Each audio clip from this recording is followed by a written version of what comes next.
Kareem right here, and today I have the pleasure of interviewing Steve Ferris, who's the CEO, and David Herman, who's the CMO at Fan Owned Club. Steve and David, thank you for taking the time for joining us today. How are you guys doing? We're doing great, Kareem, and appreciate the opportunity to speak to your audience. Absolutely. So, Steve, could you start and just share how you got involved in the beautiful game, and then we'll go on to David? Yeah, absolutely. I've been a sports fan my whole life. Graduated with an undergraduate degree in sport management.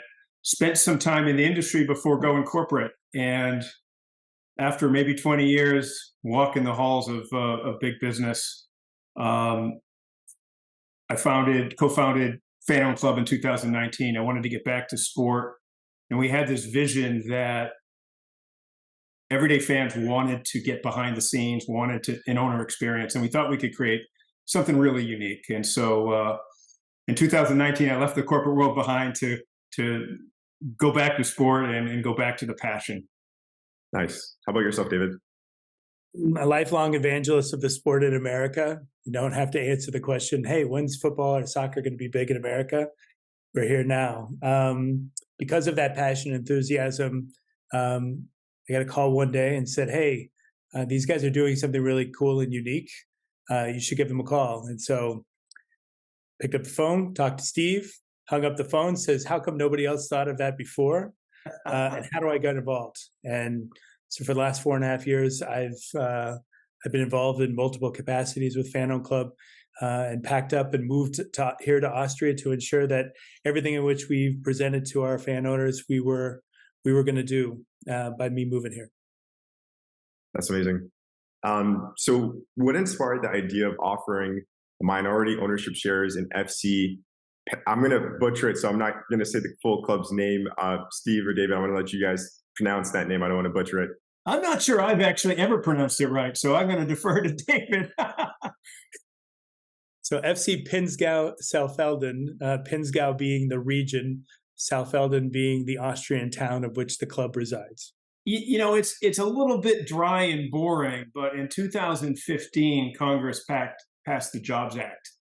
And what that was designed to do was to democratize capital. And what I mean by that and what they meant by it is giving access for everyday investors to invest in startups and the next big thing that had typically only been accessible to those who are already wealthy, what they would call an accredited investor. And this wasn't just about investors, it was also about giving businesses, particularly businesses that looked a little different and maybe had founders and owners that looked a little different than the rich, wealthy elite, giving them an opportunity to access funding as well. And so that was passed in 2015. You saw a lot of it in real estate, a lot of real estate investment trusts and other businesses, but really there was nothing going on in sport until I think Chattanooga Football Club in January of 2019 launched to say, hey, we can do this for our community, we can do this for our sport, and we can create something really special. And it was funny because we were working on it at that time. We actually founded Fan Owned Club in March of 2019. We were already in the process, and it was a little bit of a oh crap moment. Somebody beat us to it, but we were the second one out there, and I think at the forefront of what's increasingly becoming a great avenue for fans to get involved with a sport they love in a different way. Absolutely. You know, the first time that we ever spoke about this, it really intrigued me in regards to how you guys are giving fans an inside look on football club ownership in Europe. So that's pretty cool, and I've never heard such a thing before. With saying that, when I hear that you're allowing fans to own a piece of the club, that sounds like lower dollar amounts are being invested and higher number of individuals that you have to deal with. How do you guys manage that, or how is that structured? Yeah, you're right about that. Our goal right from the beginning was to focus on everyday fans and to give them an opportunity to be involved for less than what many are paying for season tickets. Right? We all know how expensive season tickets can be, even at the lower level. And so we wanted to keep it affordable. We try our best to get everyone involved. And so when we think about the owner experience, we really think about two primary things. One is behind the scenes access. What's actually going on? The type of knowledge that you don't get unless you're in the front office or you actually, are the wealthy owner. And so clearly we can't involve, hundreds of people in every decision. There are many that are, have to be.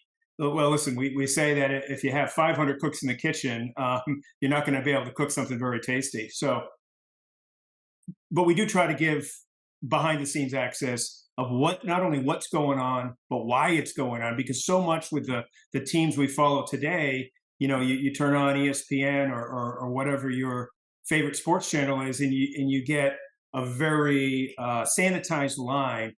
We did this because we thought it gave us the best chance to win.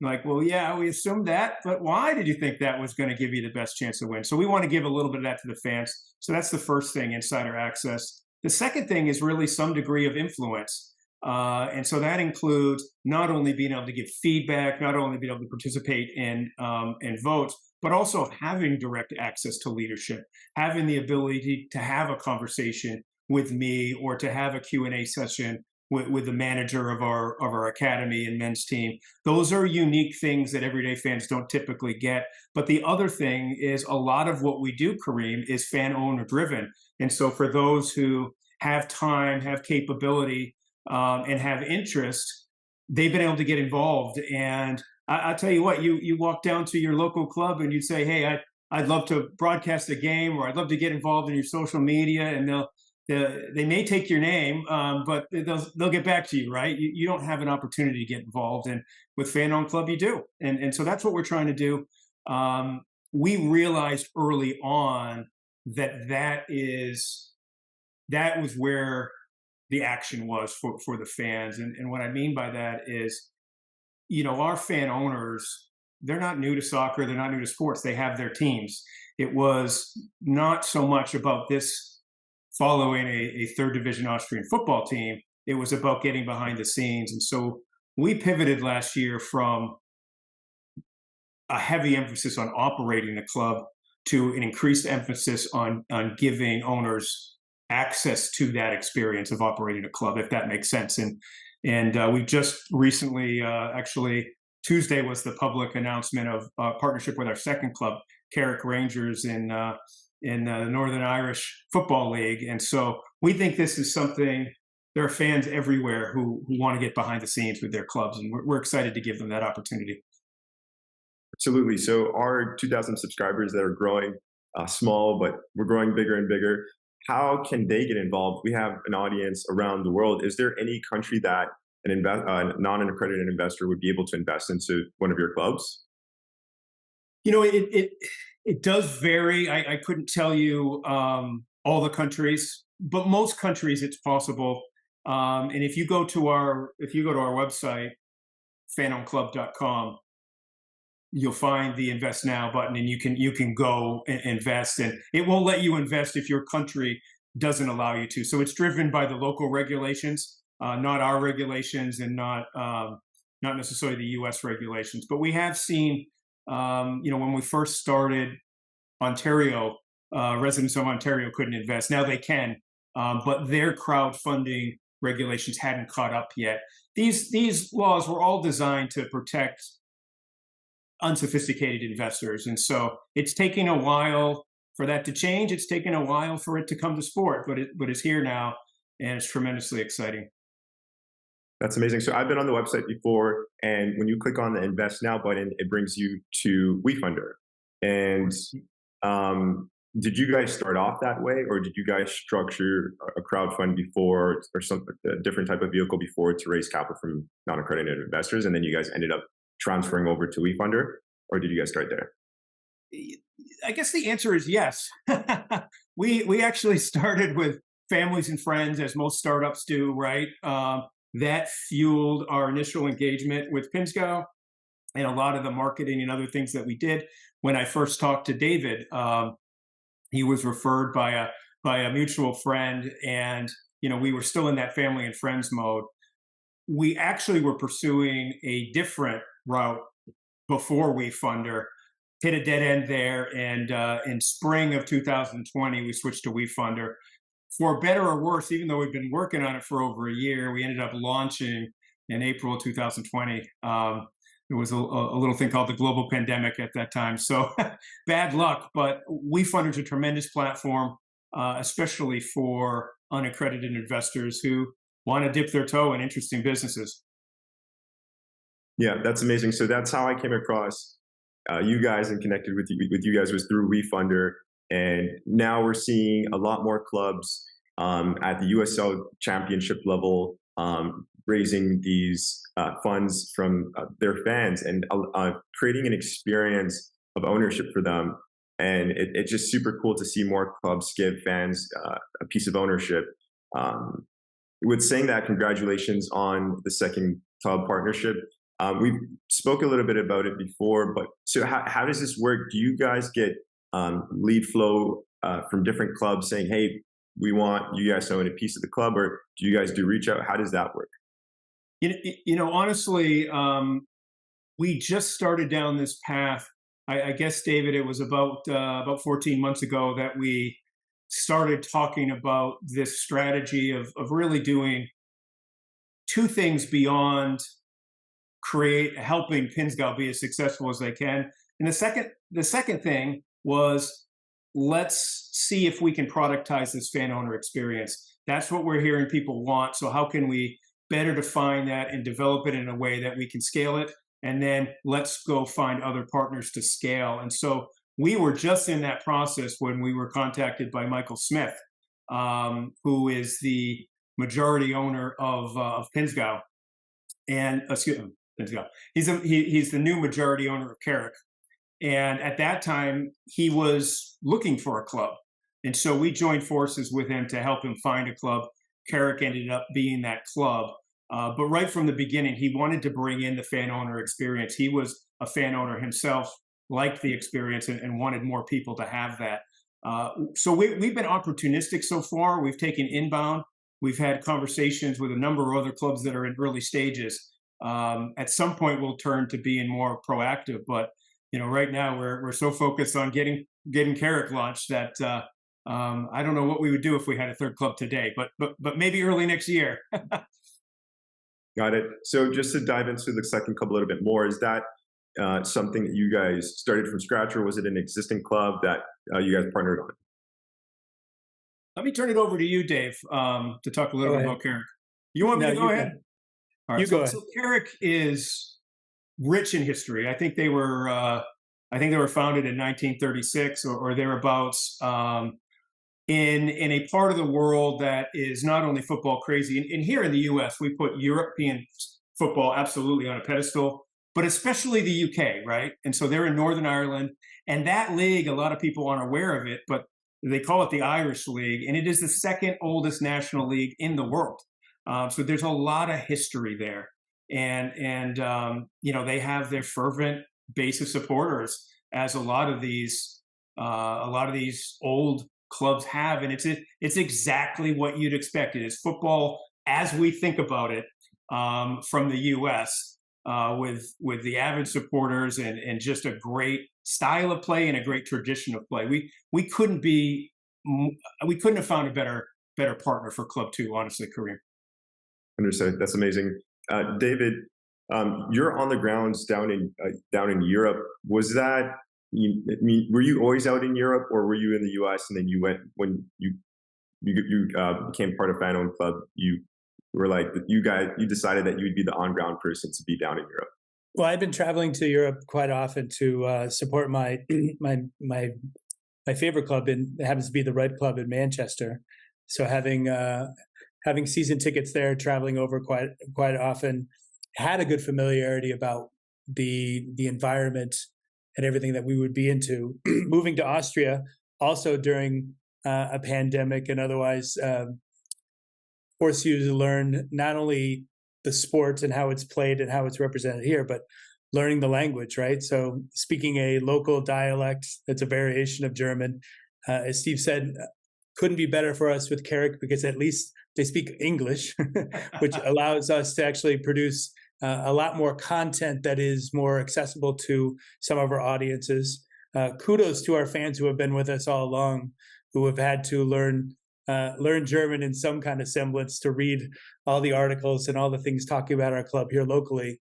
But we did a very good job of trying to translate that experience to our fan owners. I think what's interesting is that all the clubs that are raising money in the United States, for example, are their local their local clubs, and it's easy to go support your local clubs in any way, shape, or form.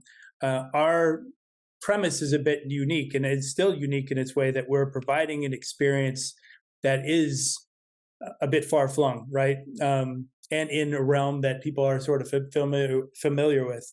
If you're supporting a big club like a Manchester United or Bayern Munich or otherwise, you see that far away and see the sort of aspirational aspect of this. And that's why we looked at Europe as being an opportunity for us to move up through the ranks, because there is no promotion and relegation in the United States.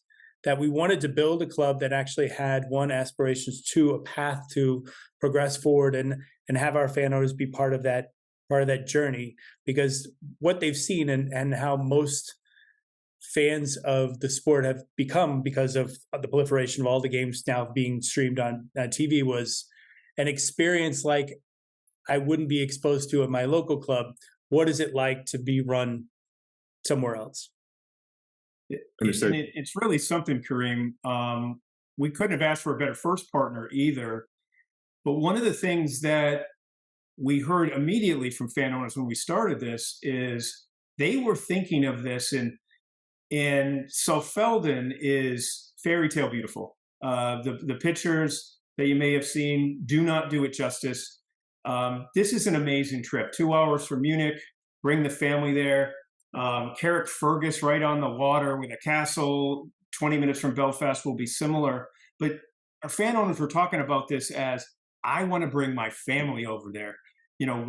Rather than going to see the mouse in Florida, every 3 years, every 4 years, we're going to do a rotation in Europe. And my kids who play youth soccer, they're going to get out in the field, and we're going to get in the locker room, and we're going to have this amazing trip of a lifetime experience that we couldn't get anywhere else. And actually, you know what? It's probably going to be cheaper than that trip to Orlando as well. In fact, as part of we'll be closing our current funding round in December. But as part of that, we're doing a drawing for a beautiful trip to see our team in Saalfelden. And so anyone who gets in before we close will have a chance to win really just an amazing trip. Something that really stood out to me was you guys mentioned promotion and relegation down in Europe. We don't currently have that here in the U.S. Do you guys see that as something that's stunting the growth in U.S. soccer? And why is promotion and relegation so attractive? Boy, I'll tell you what. No matter how I answer that, I'm going to probably irritate 50% of your audience, right? The U.S. model is very different, and it's very different for good reason, right? It is incredibly expensive to start. It's incredibly expensive to start a franchise. And for an owner to put tens or hundreds of millions into building a franchise and then risk going down, that would probably dissuade a lot of investors. On the other hand, there's nothing like what's happening in Europe. And if you talk about increasing the value of your franchise, you look no further than Wrexham, right? Where that is an incredibly exciting journey. People worldwide are following, and there's no doubt that franchise is worth more today than it was yesterday, and not just because of the marketing, but because of the promotion. And so they're two very different models. It's hard to compare, I would say. David, you might have a different take on that. No, I think for all of us who have supported the sport well before its great interest in the States, and seeing almost every single day a new club popping up somewhere in some level of the tiers of American sport or American soccer, it does give us the unique premise of which, like I said, hinders a good majority of these clubs that are popping up everywhere else like this. It's a great community thing, much in the same way that most of us grew up on the national pastime of baseball, right? Like, this is our local AA team. This is our local thing. And I think it's going to mirror that. until there's a massive amount of structural change and everything, this, like Steve said, the values of the higher end of the clubs are not going to want to be able to have to come down to all the other clubs who got in on a much lower scale. I don't see in my lifetime that changing anytime soon. And it's a bit unfortunate because there's a lot of people who are all, pro reg and everything else like this, and it's a thing that actually is only good for the sport because they know that it's been proven elsewhere, right? In European leagues and everything else like this. But I think what's great is we used to say it raises all boats. Right now, it's like everybody's involved in the sport. These clubs are this, more kids are playing it, more people are supporting it, more people are watching it. So in the end, it's actually good for the sport. I think the question is a tad vast to address, like here, right? I think when we talked in the preliminary when we talked in the preliminary call about it, like Steve said, half the people are for it. And I think everybody's for it, but we know that structurally it's not going to happen. And so I think that's why the mystique and the allure of watching the magic of the FA Cup or the magic of these particular things is only found in the, Lamar Hunt Cup, right? The US Cup actually is the closest thing we have that will ever sort of is where we can have a lower flung team move up through the ranks to do that. And that's the magic of football that's great in the States. And that's the only thing that unfortunately we have. But yes, I don't foresee anytime soon that structurally changing because you have different interests in each one of the levels of these things, and none of it is ever going to be brought together unless somebody has the vision to make it work. I think that's, as Dave said, that's part of the mystique of what we're doing. At the end of the day, your local club, whatever level they're at, they're only ever going to be at that level, right? They're only ever going to be that. And what we're able to do from a fan experience, it's a zero-sum game, right? So, most teams are not going to get promoted. Most teams are not going to win, right? But the chase is incredibly exciting. You look at Carrick and their premiership, they have a split format. And so towards the end of the season, it's the top six and then the bottom six. And everybody's playing for something. It's incredibly exciting. We don't really have anything like that in the U.S., and so there is that mystique. But furthermore, you look at those clubs, a lot of those clubs aren't any different than our local clubs here, where they're focused on the myriad of things that you have to do just to play, just to get the ball rolled out on the pitch, right? They sure as heck don't have time to figure out how to engage an audience outside of their local area. They're trying to put butts in the seat. With Fan-Owned Club, we can engage a broader audience, and we can bring, people from the U.S. who are going to be fans of Pinzgau, are going to be fans of Carrick, are going to be fans of the next club that they wouldn't have otherwise had exposure to. And so it's a win for the fans. It's a win for the teams. Absolutely. How do you guys engage, fans from all over the world and then funnel them into an investment into the club and keeping them engaged? It would probably be the hardest part. And with saying that, you mentioned local clubs, for example, in the US, getting fans into the seats, which is something physical, tangible experience. You guys are doing something digitally, creating those type of experiences in a unique way. Which is kind of COVID proof if COVID were to happen again. But I hope so. I really do hope so, Kareem. I don't want to do that again. Yeah, so it's definitely COVID proof. So yeah, I guess the hardest part would be keeping them. So how do you guys go about creating that whole experience? Do you guys have a portal and your own platform that you guys have created? And then, how do you guys? Yeah, no, you've hit upon something really important. This is a digital experience. It has to be. And because it's inherently digital or inherently remote, right, it should be scalable. So we'll be launching the beta version of our Plus Fan platform early next year. Right now it's targeted for January. And it's designed to do exactly that, is to try to provide a more consistent experience for our fans globally. Now, most of our fans, 95% of our fan owners are today in the US, but we had our fan owner call to preview the Carrick partnership on Monday night, it was 9 p.m. Eastern time, and we had people in Europe that joined, and it was 2 in the morning, 3 in the morning, 1 in the morning.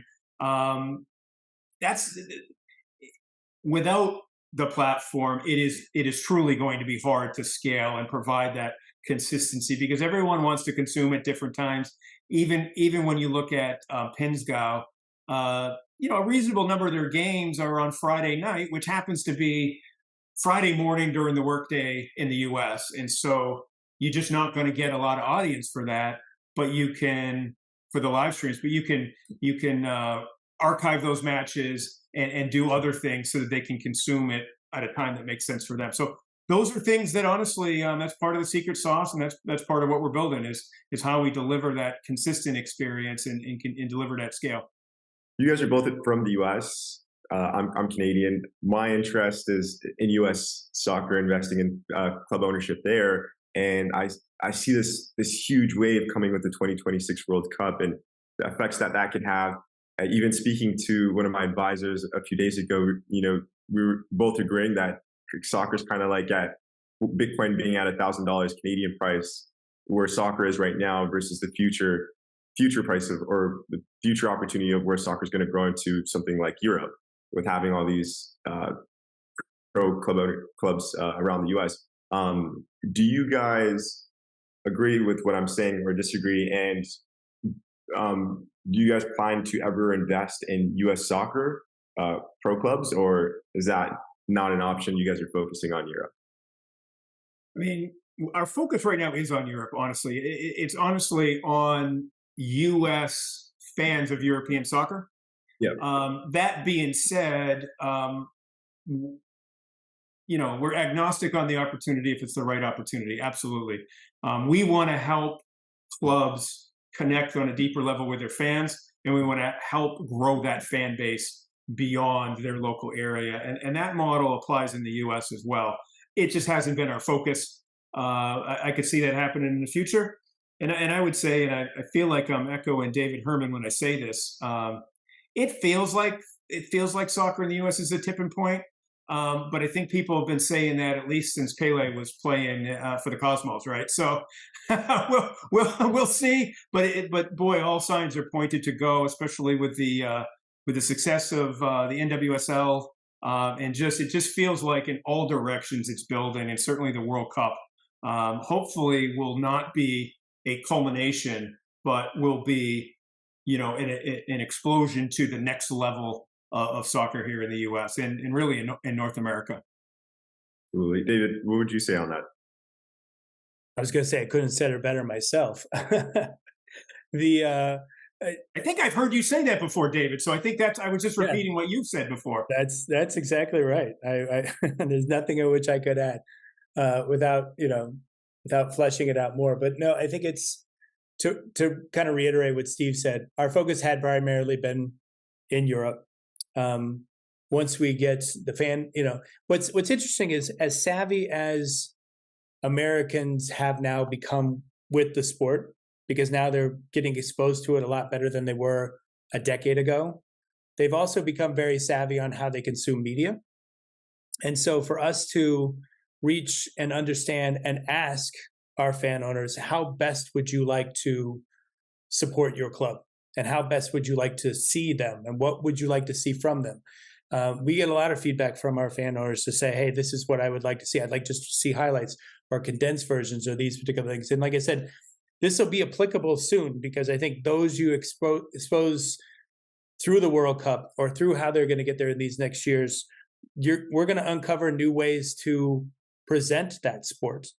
And it is going to be presented in a way that is dramatically different than the most popular sport in America, right? Which conditions people to watch something every 7 minutes, and then something will happen and something will happen and something will happen, where football is, a free-flowing sport. So I think collectively it's going to raise all boats, but it's collectively going to have the United States perhaps influence how it is now perceived globally, because we have an influence of so many people involved in the sport, in the next time years. So it'll be interesting to see after the World Cup, not how it's supported locally, but how it's consumed. I think in the United States is going to be the difference moving forward after this next World Cup. Steve and David, thank you for taking the time for joining us on the One Soccer Nation podcast.